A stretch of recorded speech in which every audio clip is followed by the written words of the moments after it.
If you're looking for a replacement for your old Ford Focus RS, Ford may have the perfect electric solution. This right here is the brand new 2024 Ford Mustang Mach E Rally. I'm here on the floor of the 2023 Detroit International Auto Show. Let's go ahead and take a first look.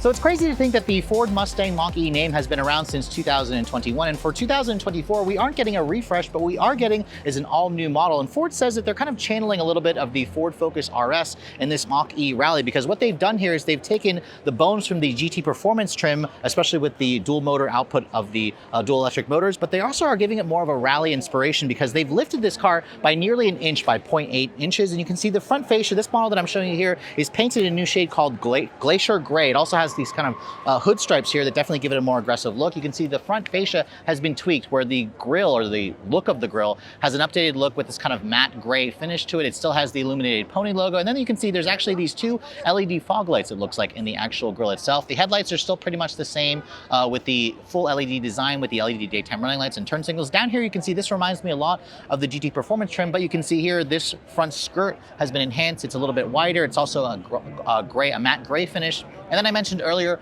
0.8-inch increase in terms of the ground clearance, which is going to give this car, again, more of like a rally car feel. Ford says you can actually take it off-roading a little bit because they've also installed underbody protection along the front and rear electric motors. Now, I can't open up the hood for you right now because this is a very early pre-production car, but Ford says that they are targeting more than 480 horsepower and more than 630 pound-feet of torque from its dual electric motors. You have a 91 kilowatt-hour battery pack, and they're also saying you should be able to go from 10 to 80% at around 36 minutes. Ford is also claiming this version here should do at least 250 miles of range. So the range is going to be pretty similar to the GT Performance, but as you can see looking around the side profile, this is a very different look to it, especially when you guys look at the cladding here. So you have these unpainted wheel arches. You also have these white finished alloy wheels. These are a 19-inch wheel on a 235 by 55 Michelin Cross Climate all-terrain, or kind of all-weather tire. The brakes, you can't really see them, but these are actually the same brakes from the GT Performance. They're a little over 15 inches in diameter. You have the red painted caliper. I suspect the rear is probably the same 12.4-inch diameter. You can see the suspension. Ford says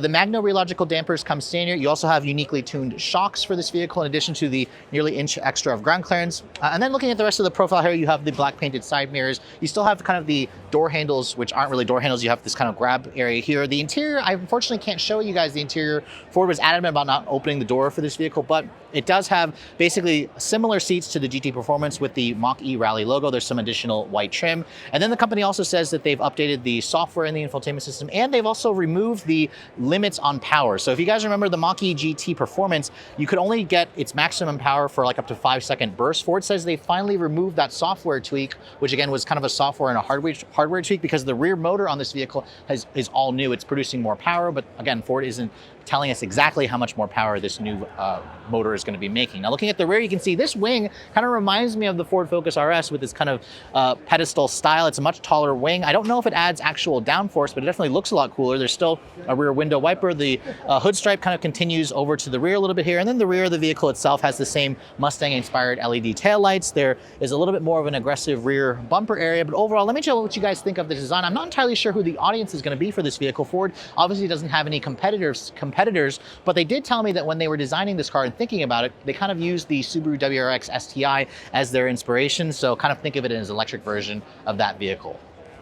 So obviously with the 2024 Ford Mustang Mach E, Ford has a very unique product here because no other manufacturer has done like a rally-inspired electric crossover. And I have to say, I'm really happy that they started with the GT Performance because they're claiming 0 to 60 should be in the 3.5-second range. They're targeting it to be faster than that. They're targeting more power. It also finally removed the limits on power that we all complained about on the regular GT Performance. And if you guys are looking to get your hands on this vehicle, Ford says that pricing should start around $65,000. It's still very early. They're still kind of calculating what the final pricing is going to be. You should be able to pick one of these up hopefully by early next year. Ford again is still deciding on when it's going to be available. And in terms of the colors, this one here is called Grabber Yellow. That one there is called Glacier Gray. There are two new colors this year. I have to say the yellow definitely stands out. I'm not entirely sure I love the color of this vehicle, but let me know in the comment section below. Would you guys consider a rally-inspired version, or would you rather just go for the GT Performance with its more lowered suspension versus the kind of lifted suspension? But overall, as you can see, overlanding is becoming a thing, and it's even starting to make its way to the electric vehicle space. For Redline Reviews here at the 2023 Detroit International Auto Show,